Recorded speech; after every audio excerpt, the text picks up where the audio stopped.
Hello everyone, today I'm going to be taking a look at the Masquerade by Goblin King Games for Moonstone. Okay, so taking a look then at the Masquerade for the Dominion in Moonstone. So this box contains 3 resin miniatures, Claudia Duvel, the Duchess and Creep. Let's take a look at what's in the box. So inside we get our resin miniatures, our bases, and their cards, one of which doesn't want to come out. So round-lipped 30mm bases, and then the miniatures themselves are resin.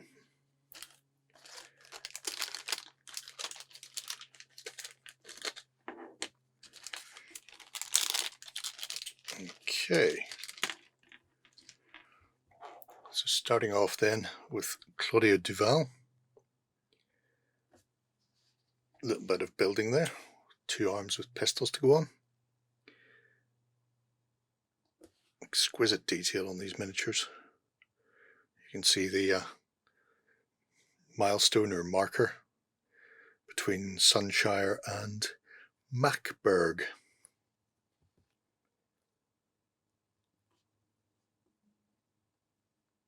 Interesting little highway mask. We have a one-piece figure, the Duchess, holding her hand out to be kissed. She's being introduced to somebody.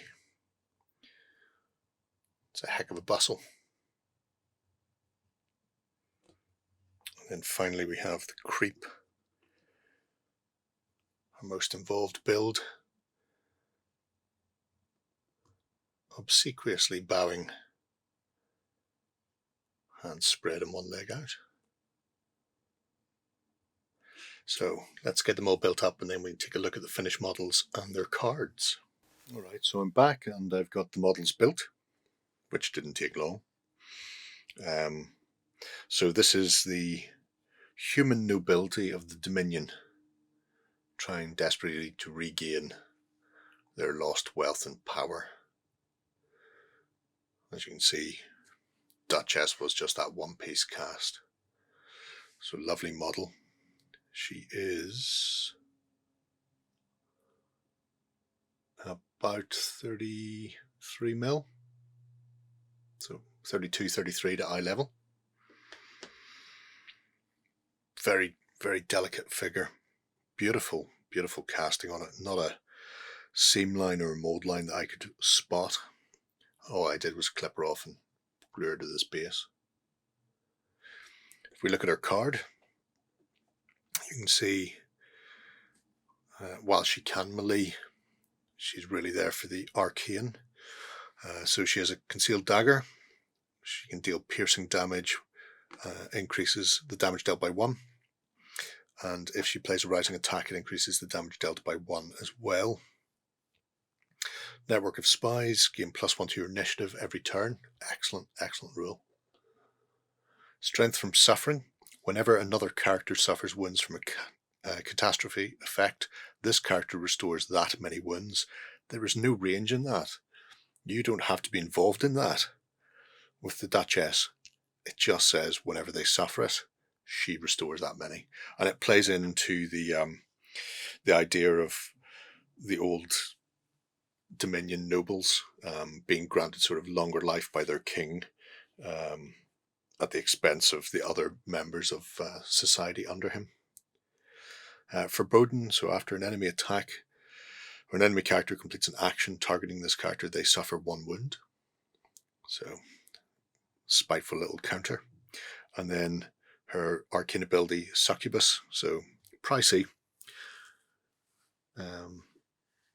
Only on a pink. Target character suffers X wounds, and then for each wound lost, choose a friendly model within 8 inches in line of sight to restore 1 wound and gain 1 energy. The same friendly model may be chosen multiple times. On a catastrophe, though, this model suffers 3 wounds. And her signature move is Threats and Promises. So we'll deal no damage, but we'll reduce the incoming damage by 3. And in the end step, you also gain 3 energy and may not target this model with an action for the remainder of the turn. But that then does allow you to combo in her Succubus ability, which costs the 3 to get off. So, interesting character. Technically a support character, although I wouldn't want to come anywhere near her on the tabletop. Speaking of support, we have the Creep. So, Creep is the Duchess's butler. Model went together very, very nicely. Those 2 extended hands just onto the cuffs, and then the one leg extended, sort of bowing and backing out of the room, probably. Gorgeous, gorgeous sculpt. And again, the casting quality is superb. So much detail in that face. Our Creep is another arcane support, I suppose. So again, another dagger, same as before. However, he also has +2 evade stat until the end of turn for victimize. So he can find somebody who's quite nimble and reduce their evade, thus laying them up for somebody else to knock them down. And then 2 arcane abilities, Vitality Draw. So target loses X energy and a friendly model within 8 gains that much energy. And Incubus. So the target enemy suffers X wounds and a friendly model within 8 restores that many wounds. So he's essentially got the upgraded version of the Duchess, but he can only do 1 at a time. Signature move is on a low guard, and it is Slip into Shadows. Again, avoids dealing any damage, but in the end step, he is placed within 4 inches, so he can get out of combat and away out of the threat range very easily. And the last of our Masquerade is Claudia Duvel, attempting to restore the family fortune 1 robbery at a time. So this one was the hardest to put together. You're just gluing the upper arm and hand on to the elbow in each case.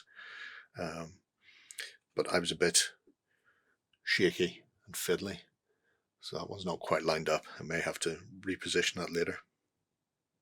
But I could get away with it if push came to shove. Again, really nice model. Nice movement in the cloak.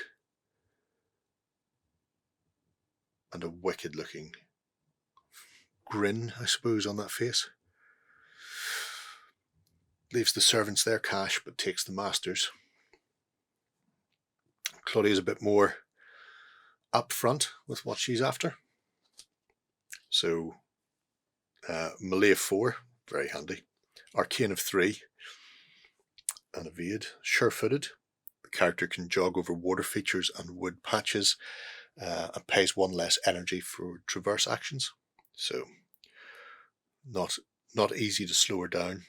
If she wants to get into position or into combat, she will. Brace of pistols. She may use the reload ability without paying the energy cost once per game. That's great when you really want to put somebody on the ground, especially if the creep has just hampered their evade. Robbery. 1 inch range once per turn. For 2 energy, the target model with less wounds remaining than this character loses possession of 1 Moonstone, and this character gains possession of that Moonstone. Reload after she's used her brace, or potentially if you want to keep the brace for later. So you can reuse the pistol. And then shoot pistol, 8 inch range. Target suffers X plus 1 impact damage, and the signature move is on a sweeping cut, which is stand and deliver. It's very Adamant-esque. So again, it's all about preserving yourself, other lesser members of the Dominion, can be cast aside. But in the end step, if this character was not slain and the enemy is in possession of a Moonstone, they must choose either suffer 3 wounds or lose possession of one of the Moonstones, and this character gains possession of it. So again, really interesting signature moves. It gives a very different way to play the Old Dominion. There we have it, a superb set of models for the Old Dominion, and rounding out the range as the Arising book has given us now. So fascinating to see humans coming into the Old Dominion, and the sculpts are, as always, absolutely sensational. But let me know what you think below, folks. I'm going to move on. Take care.